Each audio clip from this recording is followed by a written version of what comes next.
Sa labas, mukha siyang normal. Naglalakad, pumapasok, tumutugon kung kinakailangan. Pero sa loob, may lamat na paulit-ulit na lumalawak tuwing naaalala niya si Shoko. Hindi siya galit, hindi siya malungkot sa paraang iiyak mo. Ang nararamdaman niya ay isang mabigat, walang pangalang bagay na parang bato sa dibdib. Guilt, kahihiyan, pagkasuklam sa sarili, lahat sabay-sabay, pero walang lalabasan. Ito ang EBD niya, yung sandali na napagtanto niyang siya ang may kasalanan.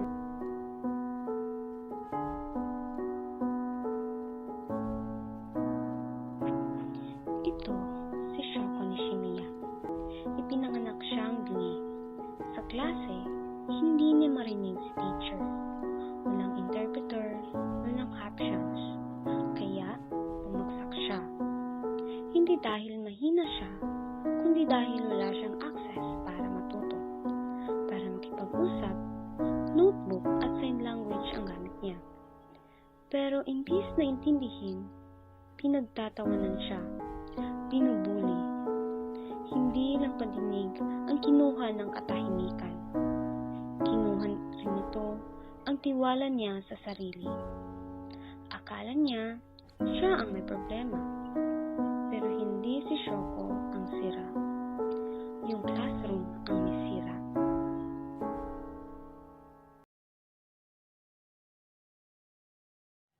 Mayad nga aga, magandang umaga mga kalows. Ako si DJ Bia at kasama ko ngayon si DJ Ninya.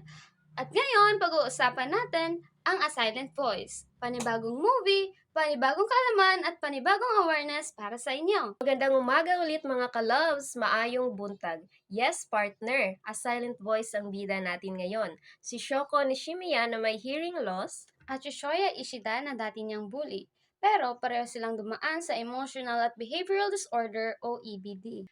Tama, partner, at hindi lang yon. May depression, bullying at suicide din sa kwento. Kaya ngayon, gagamitin natin ang silent voice para maintindihan kung ano nga ba ang EBD, hearing impairment, at kung bakit deadly ang pananahimik.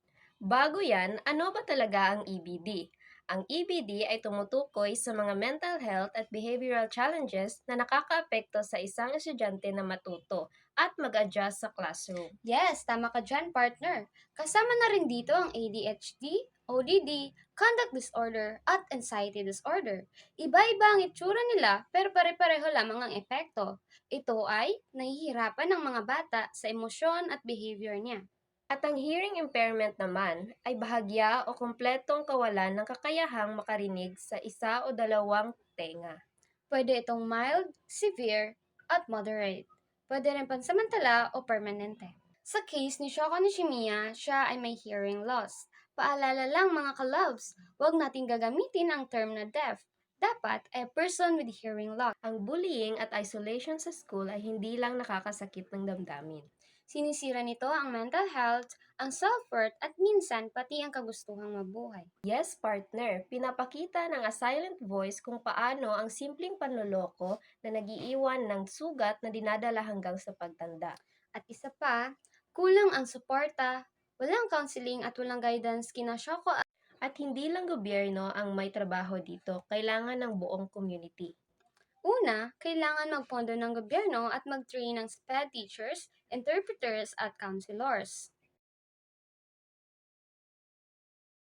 Araw-araw papasok pero wala siyang naiintindihan. Uuwi siyang umiiyak, sa huli, magda-drop out siya. Hindi dahil sa bobo siya, kundi dahil sinusukuan siya ng sistema. Si Shoya, walang counseling. Labeled lang siya na bully. Mag-iisa siya sa rooftop, iniisip na mas okay kung mawala na lang siya. Maaaring magdulot iyon ng pagkawala ng kanyang buhay dahil naisip niya na mag-suicide. Yes, partner, tama ka dyan. Si Shoko, pagpasok niya, nakaabang ng interpreter. Nakikita niya ang lesson sa caption at rinig niya si teacher sa FM system. May counseling siya after class. Ang resulta ay makakasabay na siya sa iba niyang mga kaklase. May kaibigan siya at hindi na siya invisible. Si Shoko, pagpasok niya, nakaabang ng interpreter. Nakikita niya ang lesson sa caption at rinig niya si teacher sa FM system. May counseling siya after class. Ang resulta ay makakasabay na siya sa iba niyang mga kaklase. May kaibigan siya at hindi na siya invisible. Si Shoya, may counselor na nakikinig sa kanya. May behavioral intervention plan para sa emotions niya. Natutunan niyang humingi ng tawad ng tama. May safe space siya at ang resulta, Hindi siya sumuko. Sa Sa halip, siya pa ang naging tulay para tumigil ang bullying. Ano ang kaya nating gawin ngayon, partner?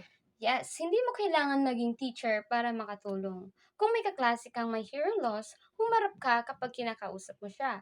Matuto ka ng basic sign language ng hi, thank you, okay ka lang. At isama mo siya sa group. Iparamdam mo included siya sa lahat. Kung may kaklase kang parang si Shoya, huwag mo agad i-cancel. Kung nakikita mong nagbabago siya, bigyan mo ng chance. Yes, partner, tama ka dyan. Kailangan mo ng tao na may Ng Filipino Sign Language. Hindi ko hihintayin na may deaf akong makilala bago ako matuto.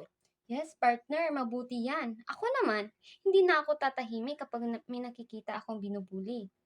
Kasi, yung katahimikan ko dati, baka yun din ang dahilan kung bakit may batang umiiyak.